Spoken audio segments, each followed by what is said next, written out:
another edition of High Stakes Fantasy live streams. Tonight it is our first NFFC Cutline Draft, live draft of the 2022 season. $100,000 grand prize going to be on the line in a few minutes. We are about 3 to 4 minutes away from the start of this draft. Again, this is our first live Cutline draft of the season. Very excited to be getting this draft going in a couple of minutes. This is our 10-team national contest, different format for this one. So we're super excited about this. Darik, why don't you tell folks about the Cutline draft? Because, again, this is a little bit different than our normal drafts. There's no 3RR in this one, no KDS in this one, right? Why don't you tell folks a little bit about the Cutline and how this one's going to work tonight for everybody? Sure. It's our most unique contest, probably the most unique contest in the entire industry, to be honest with you. It's 10 teams. Like you said, in this one, we don't use our traditional third-round reverse. We don't use our KDS. It's just a normal draw once you sign up and the league fills. But what you do here is basically you're playing best ball for the first 10 weeks. You have 26-man rosters, normal starting lineups, just like any other thing. In our leagues, which is quarterback, 2 running backs, 3 wide receivers, tight end, defense, kicker, and a flex. And it's best ball for the first 10 weeks. So you do not have to set a lineup. And at that point, once you get through 10 weeks, if you are first or second in your league, you will win a cash prize for the league. And you will also advance to the championship round for weeks 11 and 12. If you finish third, fourth, or fifth, you move into the wild card bracket for weeks 11 and 12. So what you do at that point is you take your season scoring average from the first 10 weeks. So if you score 1,000 points, you have an average of 100, even by your math, Tom. 11 and 12, so you'll have 3 scores, average week 11 plus week 12. And based on that, you will either stay in the championship bracket. If you're in the championship bracket, you can also be moved back into the wild card bracket if you started in the championship bracket and didn't make the first cut line, if you will. That's why we call it the cut line. There's a certain spot you have to be over to stay in the bracket. And if you're a wild card team and you do not make the wild card cut line bracket to remain, you are then done. So there will be half the league. The first 5 of the teams will be done after week 10, and then other teams will keep competing as long as your roster allows you to compete. And once we get to week 11, you are setting lineups at that point. You are no longer playing best ball, which just makes it by far the most unique contest in the industry. And we made this change probably, since I've been here. So in the last 5 years for sure. I wasn't the biggest fan of this contest, actually, when I was still playing, just because it was 10 teams and you had to set lineups. So the rosters were too deep. It was too hard to make decisions right away. But now the way we have it set up for the first 10 weeks, injuries, attrition, all that stuff kind of takes care of itself. So by the time it gets down to week 11, it's time where you can set rosters. Also, I should mention, there's only 3 fab periods in this, not normal, every Wednesday and Saturday fab like most of our leagues. There's only 3 fabs after week 2, I believe, after week 5 and week 10, I believe, or 2, 6, and 10, I think it is actually. 2, 6, and 10. So on those Friday nights, you can add players. So that's it. That's the gist of the contest. It's great. $100,000 grand prize. We're expecting close to 2,000 teams this year in this format. So slow drafts, and obviously we have nightly drafts like we do tonight, all the way up to kickoff week 1. Yeah, no, this is a great contest again. So we are underway here. I'm going to call up the draft board, let everybody see what's going on here. We are off and running in the cut line here. So let me call this draft board up so everybody can take a look at it. First picks are off. Jonathan Taylor. First pick, Najee Harris. Justin Jefferson goes as wide receiver 1, and Cooper Kupp is wide receiver 2. So, Darik, we are doing that more and more often now. Justin Jefferson, wide receiver 1 in the NFFC here. Let me get that draft board up here so everybody take a look at it. There we go. All right, so any surprises now? Do you think we're going to see that more and more? Justin Jefferson as wide receiver 1? I don't know that you'll see it more often. I mean, I'm still probably. I mean, everyone knows I'm a diehard Vikings fan, but I still have Kupp ranked above them. Now I can see the argument. I mean, we have the Rams, coaches over here now. So there's been talk that Justin Jefferson is the Cooper Kupp role in Vikings' new offense. We'll see how that plays out on the field. You can't go wrong with either one of them, let's be honest. So to me, I'm still taking Kupp, but I can certainly make the argument for Jefferson going. I don't know that I've actually seen it all that much. Even in the OCs that I've been watching, Kupp still goes in front of Jefferson, but they usually do go back to back. A lot of times it's 2-3, sometimes even 1-2. So again, to each their own. You're not, either way is fine. You're not losing your draft taking Cooper Kupp over Justin Jefferson or Justin Jefferson over Cooper Kupp. It's just, you're fine with either. Now, one thing we are seeing more and more often, though, and I tweeted this out. Actually, Greg and I talked about it on our series show last night. We're seeing more and more wide receivers creeping up into the top half of our first rounds. And now, again, this is 10 teams. So, but we're seeing we saw 3 wide receivers here go in the first 6, with Jamar Chase going 6th overall. The other thing is, and we just saw it here, Christian McCaffrey is falling into the first round. He goes 9th overall here. Now, that is a trend in all of our drafts, not just the cut lines here. So McCaffrey is falling, Darik, in the first round, going 9th overall here. Are you surprised at all that he's falling? I'm not. I've made it clear I am off McCaffrey this year. But what are your thoughts about McCaffrey falling? I'm surprised he falls behind Davante Adams. And as good as we all know Davante Adams is, I am not taking Davante Adams before Chris McCaffrey or Derrick Henry this year. I'm just not a Derek Carr guy. I'm sorry. There's a significant drop from Aaron Rodgers to Derek Carr. There is. You'll never be able to convince me there isn't. I understand they played together in college and they're buddies and whatever, but to me, it's like, that's silly. I would never do that. I would never invest money in the league and take Davante Adams as a Raider in front of Christian McCaffrey. I don't care. I get it. Injury. Everyone can get injured. We know that. We've seen it. Yes, McCaffrey's had to happen now twice in a row. Soft tissue injuries. But Davante Adams should not be a first rounder this year, in my opinion, and especially not in 10-team leagues. And I don't even think in 12. I'm sorry. I can't do that. It's too big of an unknown, and there's not enough upside. Because even with Rodgers, 8 or 9 would be where I would take him. So like you're already taking him. You're taking him at his ceiling with Rodgers, and he doesn't have Rodgers. That's me. That's not Packer bias. That's nothing. It's just he has Derek Carr as a quarterback right now. That's terrible. Well, the other thing you're not factoring in, not you, but you're like you said, you're paying for him with the Aaron Rodgers price, but you're also paying for him with the Packer wide receiver situation, right? Right. So you're paying for him with all those targets. He's not getting all those targets with the Raiders because Darren Waller's there, Hunter Renfro's there. Yeah. So he's not going to get the Packer targets, right? No, so, you wouldn't think so. Right. So he's not walking. He's not going to get that situation with the Raiders that he got in Green Bay because the surrounding cast is significantly better than what he walked away from in Green Bay.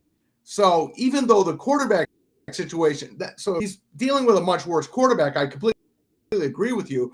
I think Carr's better than what you think he is, but there's no question Carr is a significant downgrade. That we both agree that. But he's also got a much better cast. I mean, Darren Waller's light years better, obviously, than any tight end that's ever been in Green Bay. And Hunter Renfrow is light years better than any wide receiver that was opposite Davante Adams in Green Bay. So, I mean, and so you're paying full price. You're paying full Packer Rodgers price for Davante Adams right now, and that's not the situation he's in. Yeah. I completely agree with you on that. Yeah, I think we'll see that price come down, just as people figure that out as we're going. We're still pretty darn early here in the drafting season, not even Memorial Day yet. So again, I cannot pay that price. Davante Adams, a great player. We've seen that he's fantastic wide receiver, route running, hands just beautiful. But again, it's just not the same situation. So again, to each their own. We'll see how it works out. I mean, so the guy that took Davante Adams also took CeeDee Lamb, as we're looking at the board here. I would take CeeDee Lamb this year in front of Davante Adams, just based on the situation. I'm not even that big of a Dak guy either. Dak is a fantastic fantasy QB because he compiles stats at the end of games a lot of times when they don't matter. To win a big game, I would not want to have Dak Prescott as a quarterback. But again, I like CeeDee Lamb's situation way more than I like Davante Adams' situation. They're just based on the pass catchers there. Gallup's out for who knows how long, probably 5-6 weeks at least. The second wide receiver they have is who? Jalen Tolbert. I mean, come on. Yeah, It's not even close. They got a lot of issues there in Dallas right now. I don't know what the Cowboys are doing in the offseason, but it's not good. All right, I love Team 2 start. I'm not crazy about Mark Andrews, but I do like the Najee Harris, Alvin Kamara start. That's what I was commenting on. I also like Team 1 going with Jonathan Taylor and Aaron Jones. But I want to come back before we talk about that. Justin Jefferson, Leonard Fournette is a guy. I mean, Greg and I were talking about him on the Sirius show last night. Leonard Fournette is not a guy that I don't think anybody's going to get super excited to draft, because we've all kind of been burned by, maybe not all of us, but those of us who drafted Leonard Fournette in Jacksonville probably have a sour taste in our mouths after how that all went down there. But you look at what Fournette did last year in Tampa Bay, those numbers are great. And where he's being drafted right now, and he goes 18th here, you can make a strong argument that he should be going a heck of a lot earlier than 18th, 19th overall right now. Those numbers were fantastic in Tampa Bay last year when he was on the field, right? No question about it. Leonard Fournette could be an RB1 this year. I would be surprised if Leonard Fournette is not an RB1 this year. I'd be more shocked if you told me that. I mean, again, he played in 14 games. Really, he only played 13 because he got hurt pretty darn quick in the one. He had 69 catches last year. Tom Brady back again. Same type of, I got to imagine they're going to be running the same type of offense. You see a lot of people on the Rachaad White pick. He seems to be going very early in some of our drafts. I'm not a huge college guy, so not like I break down tape on Rachaad White in college and how it's going to play in the Tampa Bay. But they brought Lenny Fournette back. They're not messing around. And again, you're right. 18th I'd slam him way before that. To me, he's a top 12 in a 12-team draft. I'd have a hard time if I was team 12 letting him slip by me on the turn. So again, I agree with you. I think you're right. The whole Jacksonville thing, that last year in Jacksonville, he was awful. Injured last year a little bit, missed some time, but when he was out there last year, he had some monster games for you. And where we were getting, and the thing last year, we were getting him where 8th, 9th round, in that backfield. So obviously there was a huge uptick in value from where you drafted him. Now I get it. You have to draft him in round 2, but if he gives you the production he gave you last year, it's complete value. He's still looking like a value pick right now. Yeah. I mean, 18th, 19th overall, looking like a great value. All right. So again, like you said, the regular season in the cut line is pure best ball. You don't set a lineup until or unless you get into the postseason in this contest. So taking that into consideration, Team 6, starting out with 3 wide receivers, Jamar Chase, Deebo Samuel, and then Tyreek Hill. Now, this is 10 teams, of course, so there's probably going to be running backs for him to address later. What are your thoughts about starting off with 3 wide receivers? Is that something you would like to do, even though this is best ball and, again, 10 teams?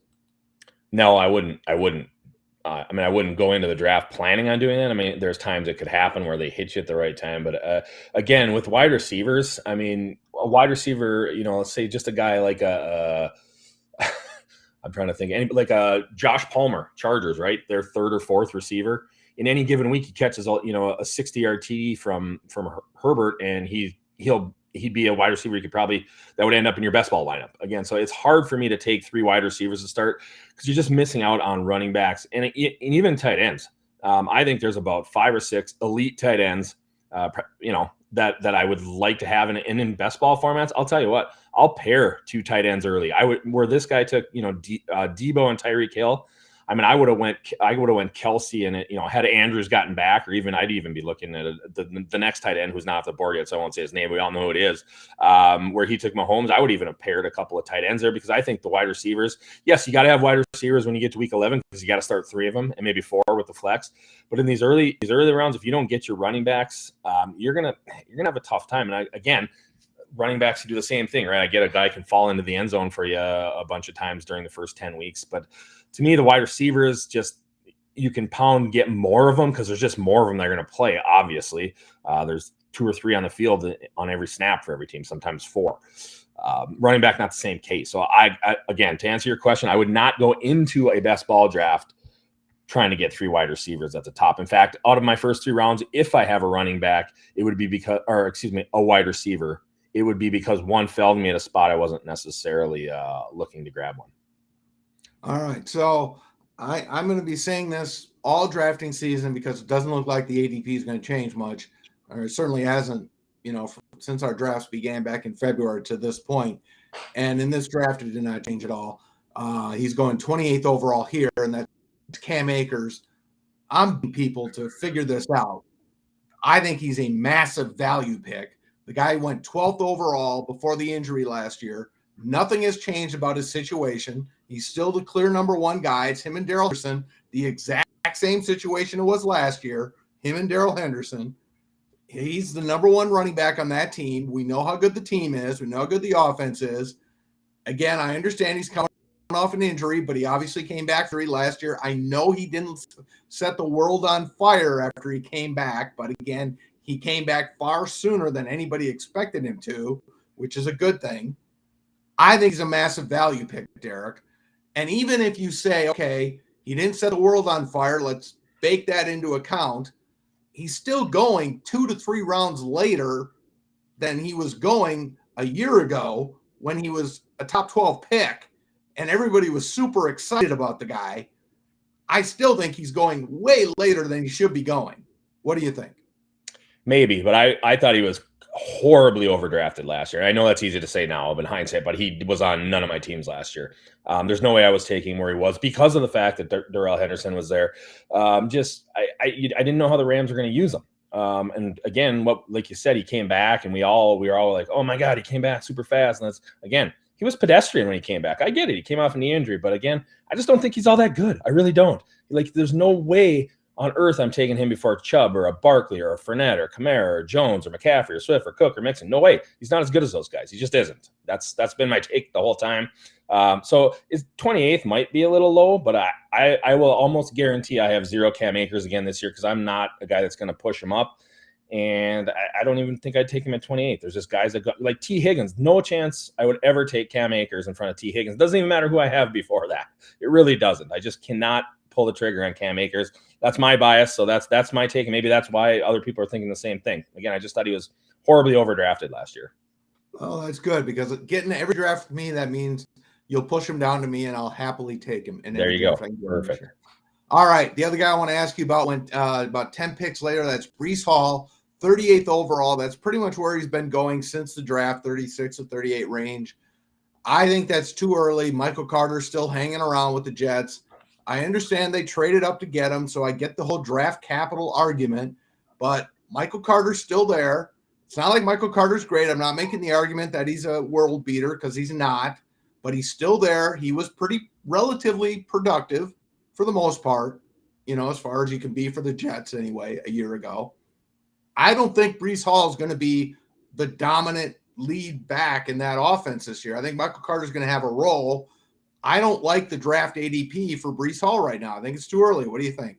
I disagree with you again. I think he's perfectly fine where he's going. Michael Carter's, again, he's not that good either. Sorry, Jets fans. I know the Glens. Michael Carter's he's just a guy. He really is. I mean, this reminds me, it's not the exact same situation, but I talk about this all the time. When the Vikings, before the Vikings drafted Adrian Peterson, we had the guy, I almost forget his name all the time, from the Ravens, Chester Taylor? Chester Taylor, exactly. And Chester Taylor was a fine player on the Ravens, comes to Minnesota, has a great year before Adrian Peterson gets there, and we're like, Chester Taylor. And then Peterson shows up, and Chester Taylor's just an afterthought because he's not even close to as good of a player. That's the situation with Michael Carter and Breece Hall. I really believe that. Again, I say I'm not a huge college guy, but I did watch Breece Hall play a lot. I mean, he was the guy that set the world on fire. You could see the tape. He reminded me kind of like when I used to talk about Saquon Barkley coming out. The guy, defenses were completely scripted to stop Saquon Barkley every single game he played, and he still set the world on fire in college. Same type of thing with Breece Hall. Michael Carter's, who's Michael Carter? He's not going to stand in his way. So again, 38th, I'll take Breece Hall there all day. All right. Well, Breece Hall is not Adrian Peterson. So. I didn't, and again, I meant to kind of say he's not Adrian Peterson. I get it, but there's nothing standing in his way. If you think Michael Carter's standing in his way, go back and watch Michael Carter. I'm not making Michael Carter Not a great player, not making that argument. I just think he's going to have a role. I think Hall's a little overdrafted. Well, he's going to have a role. I mean, there's very few backfields in the entire NFL where they're not using two guys at some point, right? I mean, the Colts and maybe Pittsburgh, but other than that, you're going to see guys. Even Derrick Henry is going to get a blow with Dontrell Hilliard and Hassan Haskins there this year. So, I mean, we're going to see very few backfields where there's a quote unquote guy that totes the ball the entire time. I mean, that's been the trend. Again, the talent difference between Breece Hall and Michael Carter there's a huge gap there, even for a guy that doesn't look at a lot of tape like I don't. You can see it. I mean, there's an eye test thing. You watch enough football, you can tell. All right. So since this is best ball for the regular season in the cut line, this is a strategy I want to ask you about that I do think you can do here. What Team 10 just did at end round 5, start round 6, back-to-back stud quarterbacks, Joe Burrow, Kyler Murray. Now, obviously, in a regular season long contest like the RotoWire Online Championship, both you and I certainly would frown upon someone doing that. But in a best ball contest, I do think you can certainly make a viable argument for doing something like this. Would you agree?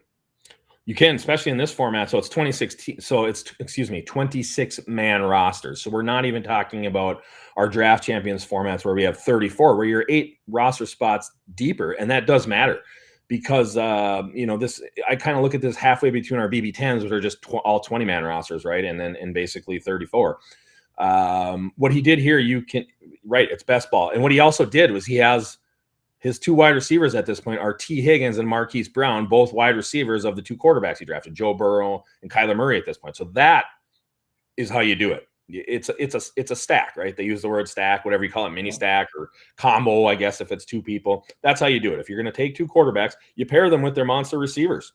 That's how in a best ball you're able to get those high scores, in a week, because you're not having to make the decision. So if Joe Burrow throws 4 TDs and 3 of them happen to go to Higgins, well, guess what? You just had a monster week. So yes, I agree with you. You can do it in this format. You should do it in this format. And a lot of times, especially when you can do what this Team 10 just did. And he's also got Joe Mixon too. So possible huge stack for the Bengals there. So yeah, I agree. All right. So we've been talking. We talked about this with Nelson last week on the live stream. Allen Robinson, his ADP last night in the RotoWire, he went 36th overall. You and I disagreed on Twitter about A-Rob.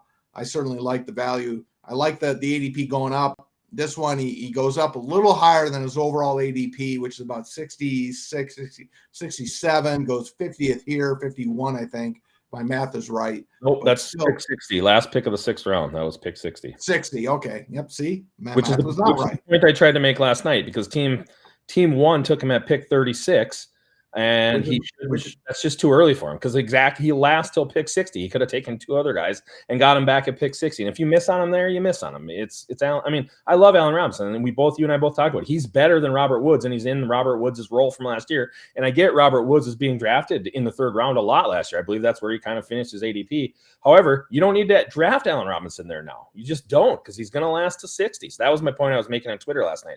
I said the team that took him at 36 should have just waited to 60. And if you happen to not get him, you grab somebody else. You can grab a Juju Smith-Schuster there or somebody like that. Again, so to me, it was a wasted pick at 36. And I like Allen Robinson. I love that offense. Of course I do. But it's just you're wasting. You don't need to up a guy 2 rounds at that point. Basically 3. I think the question though is, will A-Rob's ADP start reaching to that? Will it start coming up to that point? No. Yeah. It won't. There's too many other good guys. There's too many other good players and too many better offenses. I think there's less questions this year than maybe at this time last year. So it might rise a little, but there's no way when we get to live events at the end of the year, unless a bunch of crazy stuff happens where Cooper Kupp gets injured or something like that Allen Robinson is up into the 3rd round like Robert Woods was. No way. I mean, that's not a good pick. In my opinion, I could be 100% wrong. I just not a guy I'm going to reach for there because I don't need to. All right. Another guy I want to ask you about here who went right after him. That's Gabriel Davis. He's certainly a trendy guy. He's a fantasy-friendly guy. Scores a lot of touchdowns. Obviously, we love the offense. We love the quarterback. No question about that. The Bills really did not do anything, or certainly to this point, have not done anything. I don't think they really will between now and the start of the season to address the wide receiver situation opposite Stephon Diggs. Are you in on Gabriel Davis? That's a guy I have trouble with. I don't know. I mean, I like the player. So if it gets to the right spot, for sure, I'm in on it in that offense. They did add Jameson Crowder. So you know, you have 3 receivers there now. Again, how much of a role Crowder plays, I don't know. Crowder's a good player. He's certainly not a great player and doesn't have the ceiling that a Gabriel Davis does. But again, Gabriel Davis, I saw a tweet yesterday. I can't remember who it's from. I feel bad, but it's like he couldn't wait for Gabriel Davis to, you know, get 900 yards and score 8 touchdowns and have both his haters and his lovers be mad at him, right? Because it's like, you know, and that made a lot of sense. I could see him having, you know, right around 1,000 yards and 8 touchdowns. And well, not a bad season, of course not. Is that what you're paying for right there? I'm not sure. So again, a player I'm not going to avoid. That's a guy. One of the guys I'm probably struggling with most with the ADP I see right now, because I don't know if I can pull the trigger there, but I also don't know if I want to miss on him if he does what we think he might be able to do. So that's one of the guys I'm having trouble with right now. Crowder's like Emmanuel Sanders was last year to me. Yeah, you know? I mean, that's fair. But Emmanuel, I mean, played a lot of snaps last year, right? I mean, didn't really do anything. Well, I know, but he was on the field in lieu of Davis plenty of times. I have no idea if that's going to be the case this year or not. I can't speak to that at this point. We'll have to see how it plays out. But the ceiling for Davis, I mean, I was honestly surprised when they re-signed Diggs to that monster contract they did. And I don't know all the ins and outs. Maybe there's some, you know, dead cap space later where it doesn't matter, and it's maybe really only a 2-year deal. But what we saw out of Gabe Davis last year, again, I get it was one game against the Chiefs where he went absolutely nuts, but he just looked like a player. So to me, kind of passes the eye test. So I don't know. We'll see. All right, so we talk about wide receivers again this year, just like last year, super, super deep. So there's going to be guys, you know, into the 6th, 7th, 8th round that are going to be looking really good. And I'm looking at one right now, and that's Adam Thielen, who just scores touchdowns. And people keep talking about touchdown regression, and I'm going to make the argument that there's not going to be touchdown regression, because when they get into the red zone, he is the guy that Kirk Cousins likes to look for.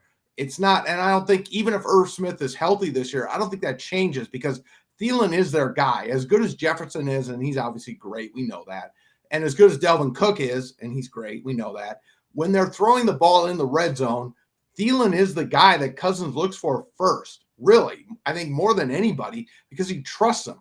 And Thielen's a great route runner. He's got great hands, and Cousins trusts him. So I don't think there's going to be touchdown regression. So you look at a guy in this draft, 76th overall. To me, Adam Thielen, if he keeps hanging around that ADP, that's a gift. And I get that wide receivers are super deep, so there's going to be a lot of great players you're going to get later in the draft. But to me, folks, Adam Thielen is a great guy to be targeting again this year. Yeah, I think you just hit the nail on the head. I don't have a lot to add to that. I mean, if where you're getting him, that's like your 3rd or 4th receiver. I know in this 10-team format, this guy, you know, it's his 5th receiver. I mean, come on. Again, it's best ball, so a little bit different. But even in a regular draft, you get Adam Thielen as your number 3 around pick 75, 76. You covered everything. There's not. You're right. I mean, Cousins looks for him. He's obviously a great route runner, great hands, has a knack to score. I mean, there's no downside other than the fact that Adam Thielen gets banged up once in a while, like other guys do. But when he's on the field, productive as they get in terms of touchdowns.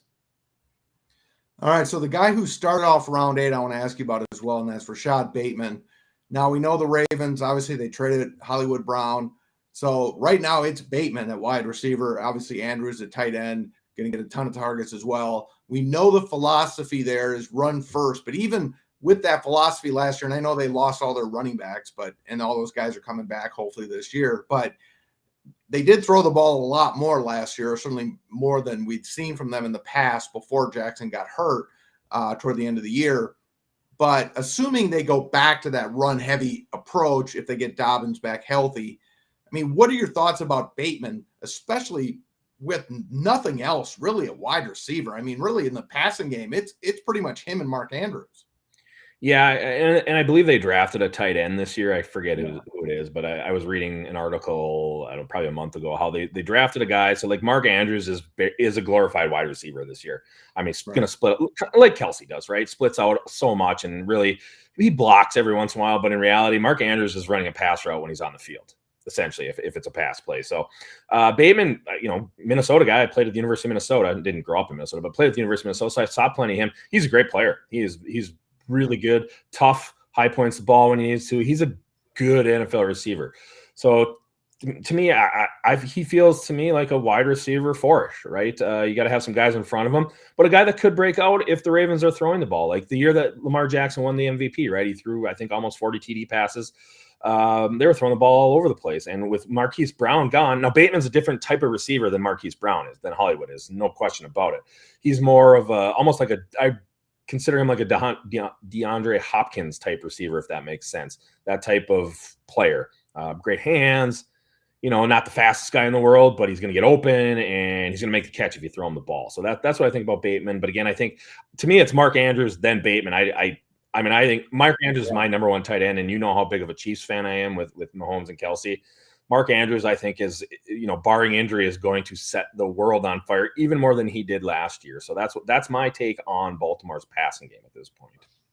Yeah, no, I agree. I think Andrews is the number one guy you're targeting in that passing game. I agree with that completely. I do like Bateman. He certainly showed flashes last season. He did vanish a little bit at the end of the year, which was a little disconcerting, but, rookie season, and they had the backup quarterback in there who did kind of disappoint down the stretch. So I'm not sure I want to hold that against Bateman. I do like him a lot. Like you said, I think he looked looked really good in college. I did like him as well coming out. I saw him play, watching the Big Ten. So I do like him quite a bit as well. All right, there's Rashad Penny off the board. He obviously helped people a lot in the fantasy playoffs, and now he's back in part of a crowded backfield there in Seattle, going much later than Kenneth Walker in this draft. I don't know what to make of that Seattle. That whole Seattle offense could just be an absolute cluster, which stinks because I'm a big fan of both DK Metcalf and Tyler Lockett. Are you going to have, outside of best ball, do you have any interest really in Metcalf and Lockett? I mean, obviously supreme talents, but I mean, that could just be an absolute cluster of an offense this year. Yeah, I don't know where to draft those guys, to be honest. So again, I guess my answer is no. I guess I really don't, because I guess there's always going to be someone that loves DK Metcalf and Tyler Lockett more than me this year, because I've seen Drew Lock play, and I've seen who's the other guy they have there. Isn't Geno Smith in competition with them? Yeah. We've seen them play. I mean, it's just, to me, that saps both Metcalf and Lockett from what I've seen them do with Russ. You know what I mean? So they're just hard. I mean, if Metcalf falls into the, when he fell into the end of the fifth here, so that's pick 49. I mean, once you get down there, then you're talking, all right, maybe it's time to take a chance. But it's going to be tough to just, you got no faith in that QB. And again, Pete Carroll still probably wants to run the world out of the ball. So to me, I'm a Rashad Penny guy over Kenneth Walker at this point, still, just based on Penny's pedigree. I mean, they drafted him in the first round. Yes, he was injured every single year, but man, he looked good and helped teams down the stretch last year. And I don't think Pete Carroll's going to forget about that. I really don't. I get they drafted Kenneth Walker with some pretty good draft capital, so I think they're both going to play.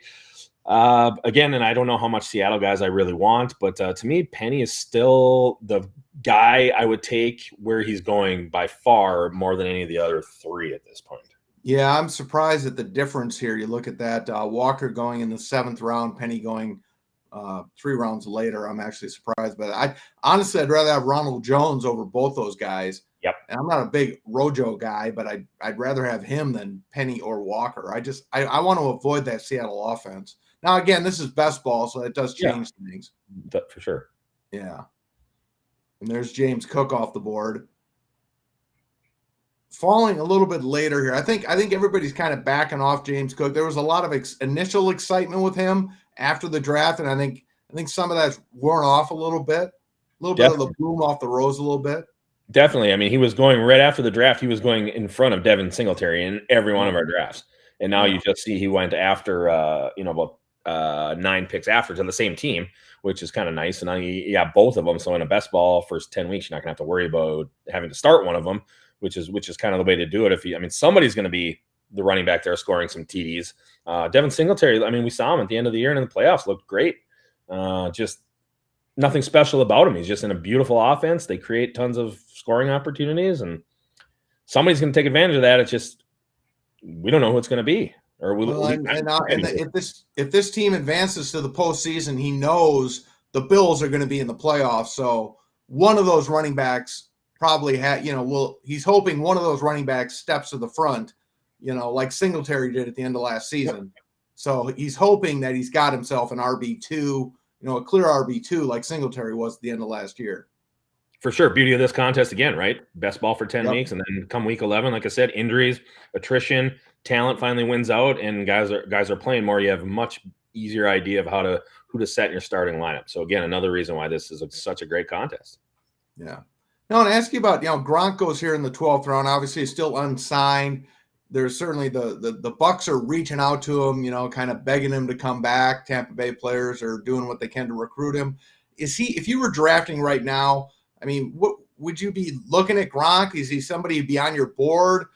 I mean, if he didn't play at all, obviously you're waiting. Now we do have fab in this contest. I should point that out. Minimal fab, but there is some fab. I mean, would you be taking a shot with Gronk right now? I'd grab him. I don't know if I grab him around 12, but I wouldn't be much farther behind that, I guess. So to answer your question, yeah, I'm still taking the chance because, like you said, I can if he decides not to play, week 2, I'll just flop him out, right? I'll replace him, and I'll have at least 2 other tight ends in this format. I wouldn't leave. Even the only way I leave this format with only 2 tight ends is if I mentioned kind of like what I did at the beginning, where I doubled up on like Kelsey and Kelsey and Pitts, or Andrews and Pitts, or Kelsey and Andrews. At that point, then I'd be fine with just those 2, and I'd leave with just those 2. But any other situation where I'm not able to do that, I'm gonna have 3 guys. So again, like you said, Gronk, if he comes back, he's going to be Brady's guy. So in a best ball, you never have to pick when to start him. Perfect. There you go. So, and again, then I have 2 other tight ends. If he decides to stay retired, I flip him out week 2 and I move on. So yes, I'm grabbing Gronk pretty not too far from probably where he went, depending on what I have at that point. All right. So we talked about him last week with Nelson. Greg and I talked about him on our series show last night. And that's Miles Sanders. Now, look at all the running backs who he went after. I mean, Kenneth Walker, Kareem Hunt, Rashad Penny, Devin Singletary, Tony Pollard, Michael Carter, Damian Harris, Ramondre Stevenson, Chase Edmonds, James Cook, Rojo, Alexander Madison, who's a backup. I mean, right. Miles, I get it. I understand we're all frustrated with Sanders to a degree, but good Lord, people, you're letting him fall too far. You just are. He went the 12th round. Yeah, and best ball. So again, you're not having to decide when you need to use Miles Sanders. Yeah. And to me, that's 2 years ago he was a first round pick in NFFC drafts. I believe his ADP was 8 or 9 when we were said and done 2 years ago. Again, we get what happened that year. We get what happened last year with all the his injuries, all the running backs that they tend to play there. Jalen Hurts obviously stealing some goal line looks and stuff. But at the end of the day, Miles Sanders is still a pretty darn good player. So you're right. All the running backs you mentioned in front of him, I'd have pushed him up, a couple rounds here, especially in front of the Singletaries, the Pollards, the Carters, the Harris. Those guys, to me, you got to take that chance just based on that he's the guy in Philly at this point. Well, again, like you say, best ball. I mean, that alone should push him up 2 to 3 rounds. Yeah, he's one of those guys that he's the guy that'll break that 85-yarder, right? And just needs a couple plays and can do it. So, again. I think we'll see that again. It's pretty early still, and I think we'll start seeing when everyone gets revved up and really starts drafting. We'll start seeing him move up. I know you have to. I mean, that's crazy. I mean, come on, people, you're letting him fall way too far. That's just an absolute gift. Eventually, people, and he'll be pushed up. He won't have a choice after a while. Good Lord! Again, people, this is why you get into early drafts. Yeah. Absolutely. I mean, honestly, that's an absolute, and I'm not saying Miles Sanders is Barry Sanders. He's not, but that's a gift. You just gave somebody a gift in the 12th round in a best ball format in the regular season. You just handed somebody a gift. Yeah. Now, having said that, Miles Sanders probably break his leg in week 1. So, but whatever. Still a gift. Yes. All right. Agreed. All right. So, all right, here we are in round 13. This draft's moving along at a pretty good pace here. Couple teams about, let's see. So team 7 yet to have a quarterback. And again, it's best ball. So if he loads up on a couple guys here later, it looks like there's about just real quick about 15 quarterbacks off the board. So you're into the second half of NFL QBs, fantasy QBs, however you want to look at it. So again, it can work. I would definitely have a QB by now because I know I'm thinking I'm going in. I'm gonna make the playoffs here, and I'm gonna need to have one guy to start down the stretch. Now, if you have three guys, do you have one or do you have three that you have to make the decision? Again, I always say that I'm horrible at making quarterback decisions. You can tell me all the stats you want about who should play and this matchup's great for quarterbacks, but at the end of the day, I hate making that decision. That's the one spot I don't have to make a decision on. So to me, I get my guy. And it's a guy I'm going to be able to play at the end. If I go down with down with the ship, I go down with the ship. But to me, it's hard not to have a QB at this point, even in this format. I'm a wait on QB guy in fab leagues without question. I wait on my QB, especially the last several years when there's been so much depth at the position. So I absolutely will do that. In best ball, I definitely target the top QBs. I will do that. And I sometimes will do what was a Team 10 did and load up with two studs, depending on how my roster configuration is going. Sure. If I feel really good about how my team's been built to that point, maybe I will grab a couple. Like one best ball league last year, I did grab Rodgers and Brady back to back. I did that in one best ball.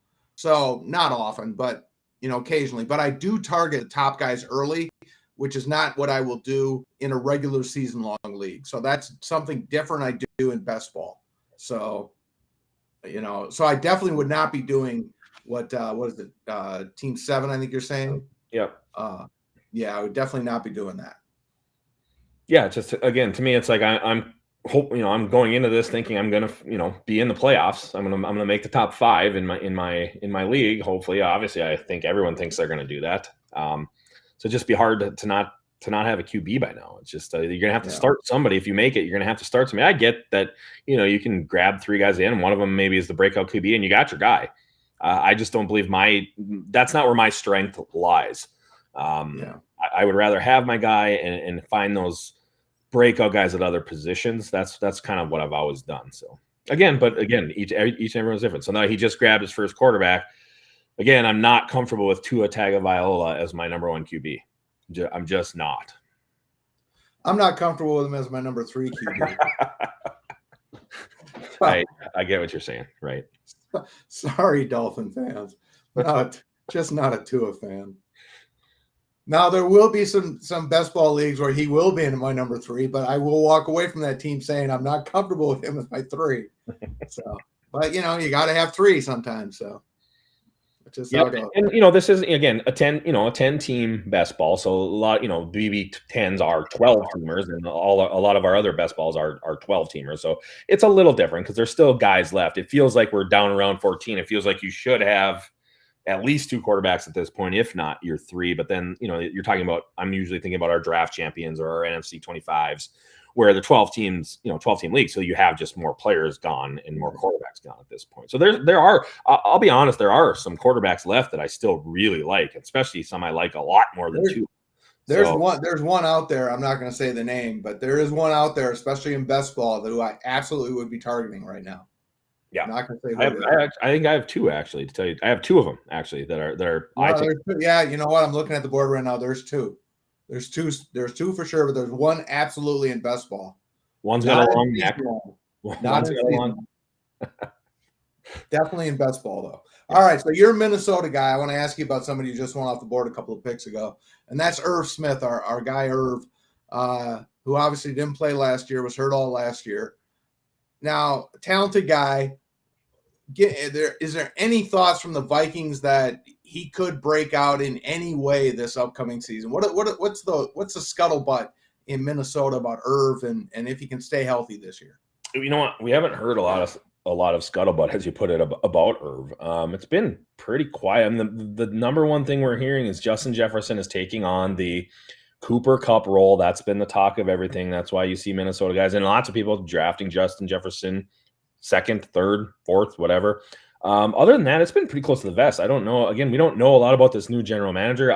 For one, I'm on record saying I absolutely hated the Vikings draft. I think they did themselves a huge disservice what they did. Again, that's a whole nother story for a whole nother topic for another day. But so Erv Smith was, a huge breakout candidate last year. I mean, in 2020, I guess, had a great end of the year. It looked like he had a lot of fluidity with Cousins, and basically we didn't have a third receiver. Technically, we still don't have a third receiver. We have Jefferson, Thielen when he plays, and Erv's probably your next guy. I mean, no disrespect to KJ Osborne, but he's not a NFL number 3. He just isn't. He's a nice guy, good player, but certainly the Vikings could have upgraded, should have upgraded, especially at pick 12 in the draft. They did not do so. So again, Erv Smith, by necessity, I think, is going to have to play a pretty large role in this offense for it to be good. Yeah, no, I agree. I think, if he can stay healthy, I agree with you. I think he would be their third best receiver. I think he's certainly a better receiving target than KJ Osborne. I agree with you completely there. All right, the quarterback I'm thinking about still's not been taken yet. I do like Matt Ryan though in Atlanta, in Indianapolis. I did. Yeah, sneaky. I think it's a good landing spot for Matt Ryan. I don't know how much they're going to need it. He's not going to have to be the Matt Ryan of old when he played with the Falcons. You know, I mean, he's not going to be throwing the ball for 4,600 yards or 40 scores like that. But I do think he is in a nice spot. Indy's a dark horse, man. I'll tell you what, Indy's one of the teams I'm going to have some money on to win the Super Bowl this year, because they're sneaky with that defense and that offensive line. And just, obviously Jonathan Taylor, they're going to, they get on the right roll and come in and have the best record. They're gonna scare some people. So there's one of the. I guess they're probably not sneaky. I'm sure there's a lot of people that think Indy's going to be a pretty darn good team, but that's one of the teams I'll have some decent money on to win it all this year. Yeah, it wouldn't surprise me either. It's a good defense, and everybody was surprised they didn't make the playoffs last year because obviously they got humiliated at the end of the season. Yeah, I think that can stick in the craw some teams when you have players and leaders, and I think that's and again, I'm not sure that they're in the hardest division in the league, to be honest with you. Right? You got Jacksonville, you got Houston. Who knows how those teams are going to be? Although I think Houston's going to be better than people think. I think the Titans have taken a step or two back. Yes, agreed there too. So there you go. Yeah. No, Houston's an interesting team. Defensively, they got some problems, but offensively, they got more talent than people think they have. Yes, I agree. Yeah, so interesting team. So my two quarterbacks are still out there. The two guys. Mine is too. I've been looking at all the quarterbacks. I'm guessing we're talking about one of the same guys for sure. I think we're definitely looking at the same guy. So, and I have another one who's been a starter before and kind of lost his job, and now is a starter again. I do like Jameis, though. Yes. I do like Jameis. So there's 3, technically, I guess you could use. Yeah. No, I love what the Saints have done this. I think they've had a fantastic offseason. They had nothing at wide receiver. Now, obviously, we'll see about Michael Thomas, but I love the Chris Olave move. I love the Jarvis Landry move. They had a solid defense. They went out and got the Horny Badger. I think they've just had a plus offseason. The only team in the NFC that I think's had a better offseason has been the Eagles. I can't rave enough about what I think the Saints have done. And they had like $1 to spend under the cap. I mean, just a fantastic offseason. Just brilliant. And they didn't panic at quarterback. That's what I love the most. I mean, re-signing Winston was a smart move. He was playing well before he got hurt. I understand who Jameis Winston is, and he's not a world beater. So you've got a competent quarterback. You're not in a position to go out and get the next Tom Brady. So don't panic, don't trade, don't mortgage the future for a guy who's not the next Tom Brady. Just keep what you got, sign him for a decent deal, don't overpay, and make the moves to go, in the future, go get the next, Drew Brees or whatever. I love what they've done. Just so smart. And not only did they not panic, they actually removed Taysom Hill from the equation, which I think they should have done before. But they've officially done that now. I mean, he's basically listed as a tight end. I mean, maybe he's there for a couple gadget plays, but I just never understood why they were doing that, taking Drew Brees off the field or sticking him on a wide receiver to run a Taysom Hill play. It seemed like it ruined the whole thing they had going. It never got in flow with Kamara. He never got on the same page as Kamara. It just never worked the way it should have. So I'm glad they did that, if nothing else. And I like the Olave move when you pair it with Jameis the most for fantasy purposes. Jameis is Jameis. We know what Jameis is going to do. He's going to be flinging that ball all over the field. They can only rein him in so much. So when he's out there and it's a pass play, Jameis is going to be a Jameis that we know. So he's going to Olave, I think, in a great position. We don't know how healthy Michael Thomas is or what he's got left. I'm sure he's still fine. Jarvis Landry. He's getting to play the slot role as much as Jarvis Landry always has. So again, I agree with you. They've done a fantastic job. Now last year they're starting guys like Deontay Smith and Deontay Hill or whatever the guy's name is, right? Traquan Smith. These guys are like you could never start a Saints receiver last year. Now you have some options there. Yep. No, I love their offseason. I really do. Just fantastic.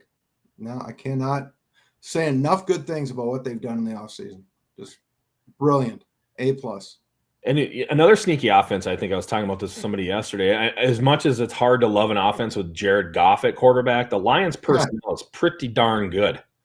Mm-hmm. You know what I mean? Again, Jared Goff went to a Super Bowl. Yes, they lost, but he took the Rams to Super Bowl with McVay. So between Swift and Jameson Williams, who I wish the Vikings would have taken at 12, that's my biggest hate of the entire offseason. The Vikings could have paired Jameson Williams with Justin Jefferson for the next 8 to 10 years, and you don't even matter who your quarterback is at the point. You just have playmakers all over that didn't do it, traded down.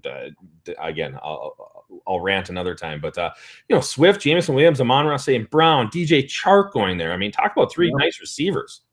No, yeah, and Hawkinson and Swift, right? Yep. I mean, they are loaded at the skill positions. They're basically what the Broncos were a year ago with a better quarterback, and not as good a defense, obviously. Yeah. So I mean, the person I was talking about, he's like, well, who do you think's going to win this NFC Central this year? And I'm like, or NFC North, excuse me. I'm like, it probably only takes 10. It might only take 10-7 to win that this year. I don't think the Packers are as good as last year. No. It'll be hard pressed for someone to get to 11 wins. They're like, what do you mean? You got 2 wins against the Lions? I'm like, no chance. I mean, you might beat the Lions twice, but they're not gimme wins. You're going to have to beat the Lions this year. I mean, it's not an easy win. And Vikings don't. I don't think anybody sweeps the Lions this year. Yeah, I would say right now, if that was a bet I had to take, I would say no one. You're not going to sweep the Lions. I mean, you're going to have to earn them if you beat them twice. Yeah. So, yeah. I shouldn't say that because their defense is so bad. Their defense is still going to be bad. So, and the Packer defense is going to be really, really good. That's the advantage the Packers are going to have. Is it's going to be tough to score on them, but I legitimately don't know how the Packers are going to score points this year. I mean, I understand who their quarterback is. I get that. But the last time we saw their quarterback, they scored 10 points. Yeah. So, at home. Yeah. We'll see. So they'll have Sammy Watkins will start off hot. You know that for sure. So first 3 weeks, you're going to want to have Sammy Watkins on your team this year, just like he started off. Yeah, that's right. Everybody should be drafting Sammy Watkins in best ball. He's going to score like 4 touchdowns in week 1. Sure, because you don't have to pick and choose when to use them. But Sammy Watkins will have his streak this year, no doubt about it. Yeah. Rodgers will throw him the ball when he's open, and he'll be open enough at the beginning before he gets injured that he's gonna put up some games. I mean, right now, Sammy Watkins is my easily favorite to post a 2 touchdown bet on for game 1 at probably about plus 1,200. You get on that, probably plus 1,300 come week 1. So that's going to be my favorite bet in Vegas. Sammy Watkins, 2 touchdowns week 1. Yeah, he is the early season favorite. There's no question about that. All right, my quarterback has still not been taken, Darik. I have two of mine are still not there. So we're definitely talking about the same guy. There's no question we're both talking about at least one of the same guys. Yeah. So again, I think what we were talking about the team as being interesting, I believe. So it's like, that's my guy anyways. Very under. No, I don't like the team.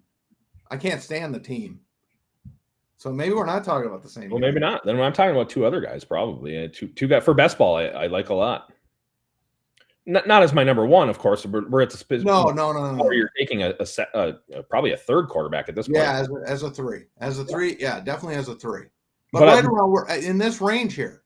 Yeah. I mean, I'm looking at guys who are I have left. Now. 2 guys I have left. I would be fine as my number 2 and 3. Say I had a Mahomes or a Brady or one of the top 5 or 6 guys. I would be perfectly fine with these next 2 as my 2 and 3 because I do think there's a ton of ton of upside on, and actually a third guy that hasn't actually been picked because he has such a ton of talent on offense with him.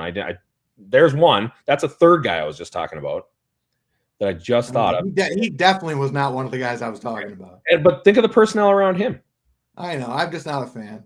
Yeah, I mean, new coach, new offense coming in. We'll see how that works out. Another reason I'm still a Barkley guy. To me, he's a top 3 or 4 talented running back on planet Earth. No one's going to change my mind on that. The question is, how does that offense work? Obviously, he needs to stay healthy, but in how are they going to use him? But I mean, you give Saquon Barkley the same touches as everyone else across the board.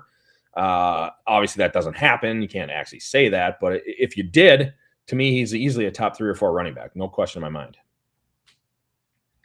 I just don't. I don't believe in his ability to stay healthy anymore. Which is fair.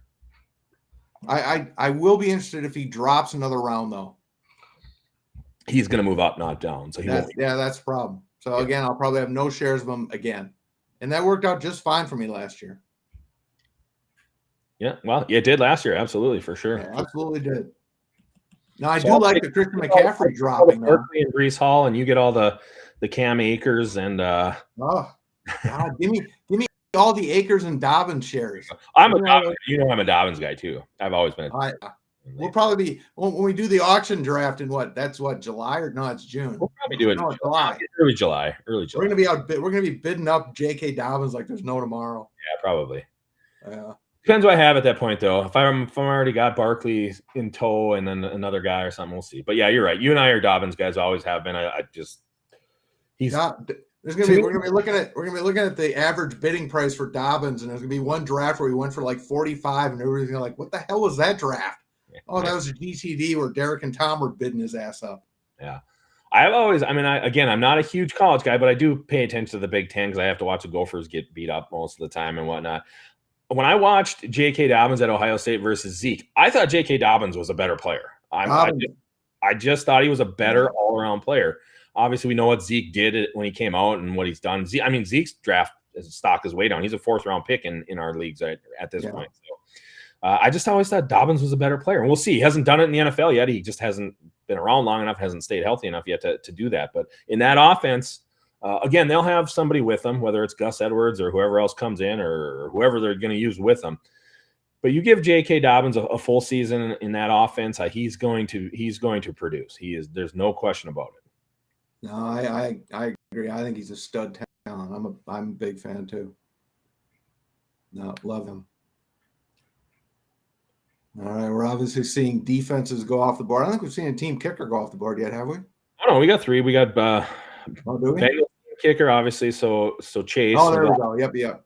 Ravens, Tucker, and Raiders, Daniel Carlson. Again, those are easily the top 3 kickers on my board. I have Tucker first, Tucker for life guy. But again, another thing that just pains me about the Vikings, right? Daniel Carlson, you can make the argument he's the best kicker in the NFL, not named Justin Tucker, him or McLaughlin. And the Vikings cut him after 2 games. 2 games. And just a reminder for everybody, in case you're checking us out for the first time, we do not use individual kickers in any of our contests. It's all team kickers. So that's why when you're looking at the stickers here, you're seeing Bengals, Ravens, and Raiders, not Chase McLaughlin, right, or Justin Tucker or Daniel Carlson. So again, just easier for me as an old school guy to know who the kickers are. We use team kickers, but everyone knows who they are. Yeah. Yep. So we're at that point. The defenses looks like 9 defenses off the board so far, 10, 11, maybe right there. We're at that point where, again, in this format, I'm coming out for sure 2 kickers. I'll use I likely have Justin Tucker just based on the fact that you need another. You know what? Actually, I might not, like when we do Raz Bowl, right?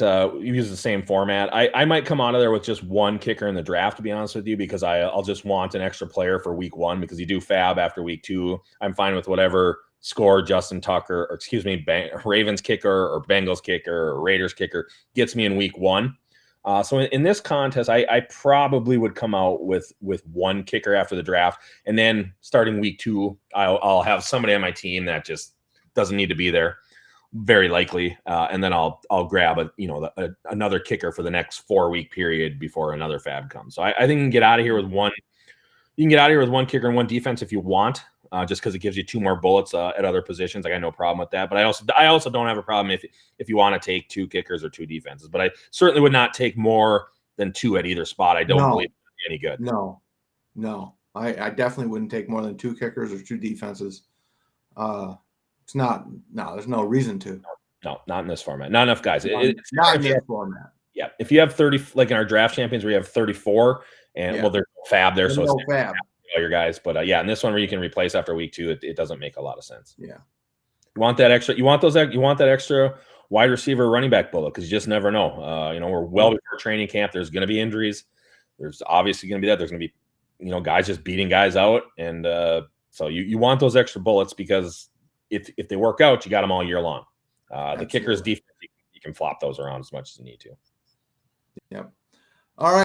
Well, hey, Darik, we're about to run this draft here in a little bit. So I tell you what, after this last couple of picks, let's call it a night on the live stream. We've certainly got a lot of picks in here. I think everybody's gotten a pretty good look at the draft board tonight. This has been a lot of fun. We're obviously going to be doing a lot more live streams. And check out that YouTube channel. Subscribe. We got interviews. Greg's been doing a lot of interviews as well. So again, folks, thanks for tuning in tonight. Again, a lot more drafts, a lot more interviews we're going to be doing throughout the drafting season. Subscribe, hit that subscribe, smash that subscribe button, whatever it is you kids do. Do all that. Check us all out. Again, more drafts coming up. Thanks for tuning in tonight. Again, drafts every single day at playnffc.com. Sign up, get in. Our live events in Las Vegas and New York, all of those are available as well. Darik, thanks for joining me tonight. Appreciate all the time and the insight. Thanks for everybody for tuning in. Good night, everybody.